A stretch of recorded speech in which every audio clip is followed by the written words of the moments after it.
Video গত কয়েকদিন ধরে সোশ্যাল মিডিয়াত ভাইরাল। এবার মূলত চট্টগ্রামের অভিজাত এলাকা নাসিরাবাদ হাউজিং সোসাইটির 1 নম্বর রোডের একখান বিল্ডিংয়ের ভিতরের দৃশ্য।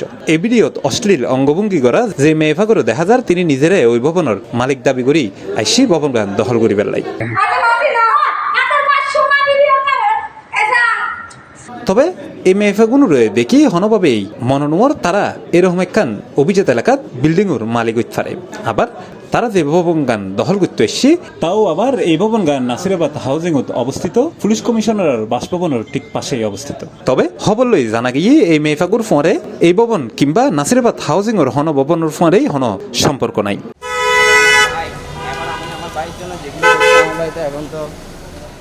বিগত কয়েক মাস ধরে বাংলাদেশত যদিও এইসব দৃশ্য খুবই সাধারণ, বিশেষ করে জায়গা দখল করতে যেসব বিষয় ব্যবহার করা হয় তার মধ্যে অন্যতম হইল এই মেইফলের ব্যবহার। সুপরিকল্পিতভাবে মেইফলের দিয়ে খুব সহজেই জায়গা দখল করানোর পদ্ধতিগান ব্যবহার করা হয় এদেশত বহুত দিন ধরে।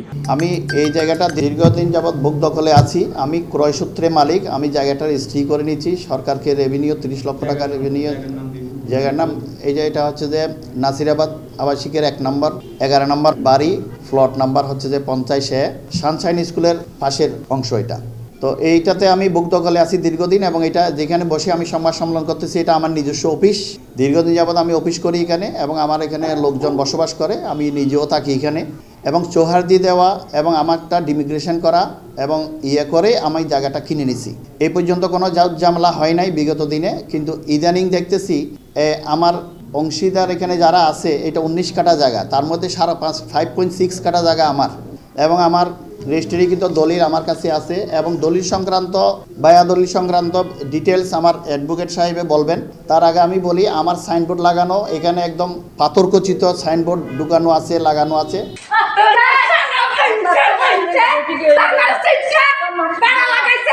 যারা আমার সাথে ডিস্টার্ব করতেছে, আমাকে এখান থেকে উৎখাত করার জন্য ষড়যন্ত্র করতেছে, এদের অংশটা আমার অংশ থেকে ভিন্ন।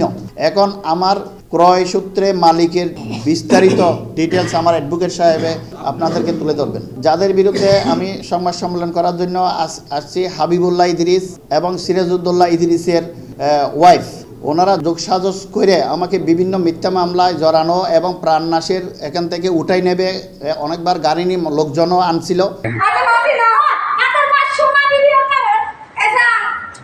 তো আমার কেয়ারটেকারকে উঠাই নেওয়ার জন্য পরশুদিন আসছিল প্রায় 7-8 জন। তো এইগুলো করতেছে একমাত্র জায়গাটা তাদেরকে ছেড়ে দিব, তারা পুরো জায়গাটা নাকি কোনো একটা স্বনামধন্য একটা ডেভেলপারকে আবাসন প্রকল্প করে যে এদেরকে দিয়ে দেবে, এদের লাভ হবে। আমাদেরকে বিভিন্ন জায়গায় নিয়ে বলতেছে আপনারা জায়গার অর্ধেক দাম নেন, কোনো সমস্যা নাই, অর্ধেক দাম নেন, জায়গাটা আমাদেরকে দিয়ে চলে যান। তো এই ধরনের হুমকি দুমকি দিতেছে, না হলে এখান থেকে উঠাই নিয়ে যাব, উচ্ছেদ করে দিব, এই ধরনের বিভিন্ন রকম ধমকি ফমকি দেওয়ার যখন পায়তারা করতেছে। সম্প্রতি সোশ্যাল মিডিয়াতে এই ভিডিও ভাইরাল হবার পর ইয়েলের এক সংবাদ সম্মেলনের আয়োজন করছে জায়গাগুলোর বর্তমান মালিক পক্ষ। এখানে এই জায়গাটার মালিক ছিল আপনার ইদ্রিস মিয়া। ইদ্রিস মিয়ার মৃত্যুতে 1 স্ত্রী 2 পুত্র 2 কন্যা ছিল। 2 পুত্রের মধ্যে মোহাম্মদ সিরাজউদ্দৌলা ইদ্রিস, ওনার যে অংশ, ওনার পুরো অংশটা বিগত 15/10/19 ইংরেজি তারিখের 12,855 নম্বর আমুক্তারনামা দলিল মূলে SM খোরশেদুল্লাহ রজয়ীকে আমুক্তার দিয়ে দেন, বেচা বিক্রি হস্তান্তর সমস্ত কিছু দায়িত্ব দিয়ে দেন। উক্ত আমুক্তারনামার ধারাবাহিকতায় আপনার 27/11/2019 ইংরেজি তারিখের রেজিস্ট্রেড বাইনা 15,106 নম্বর বাইনার ধারাবাহিকতায় সর্বশেষ 2024 সালে এসে বায়না হয়। 25 সালে এসে এই জায়গা মোহাম্মদ মুসলিম আমার মক্কেল এই জায়গা খরিদ করে দখল বুঝিয়ে নেন। দখল বুঝিয়ে নিয়ে যে জায়গার উপর আজকে আপনারা সাংবাদিক সম্মেলন করতেছেন এই জায়গায় উনি বুক দখলে আছেন। এখন এই বুক দখলে থাকার পর থেকে ওনারা করলো কি, ইদ্রিস মিয়ার স্ত্রী বেগম হোসনা আরা ইদ্রিস এবং তার পুত্র যিনি আমাদেরকে পাওয়ার মূল্যে জায়গাটা দিয়ে দিয়েছেন মোহাম্মদ সিরাজউদ্দৌলা ইদ্রিস, ওনারা যোগসাজশ করে 2023 সালে একটা মা এবং ছেলের মধ্যে একটা জালিয়াতির মাধ্যমে একটা হেবানামা দলিল, পণশূন্য একটা দলিল সৃজন করেন। ওই দলিল মূলে কোনো দখলপ্রাপ্ত হন নাই, কারণ আপনারা দেখতে পাচ্ছেন যে আমার মক্কেল উনি নিজেই এখানে অফিস করতেছেন। এটাই হচ্ছে জায়গা, নালিশি জায়গা হচ্ছে এটাই, যেখানে আমার মক্কেল দখলে আছে। তো ওনারা একটা যেই জালিয়াতির মাধ্যমে, প্রতারণার মাধ্যমে মা এবং ছেলের মধ্যে পণশূন্য একটা দলিল সৃষ্টি করছেন আমার মক্কেলকে হয়রানি করার জন্য। এটার জন্য মামলা, আমার মক্কেল বাদী হয়ে মামলা করেছেন ওনাদের বিরুদ্ধে, প্রতারণার মামলা।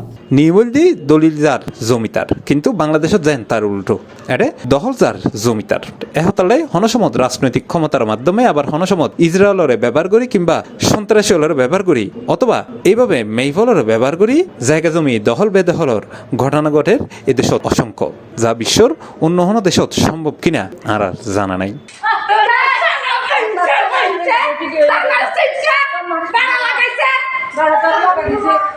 C+ TV, Chittagong.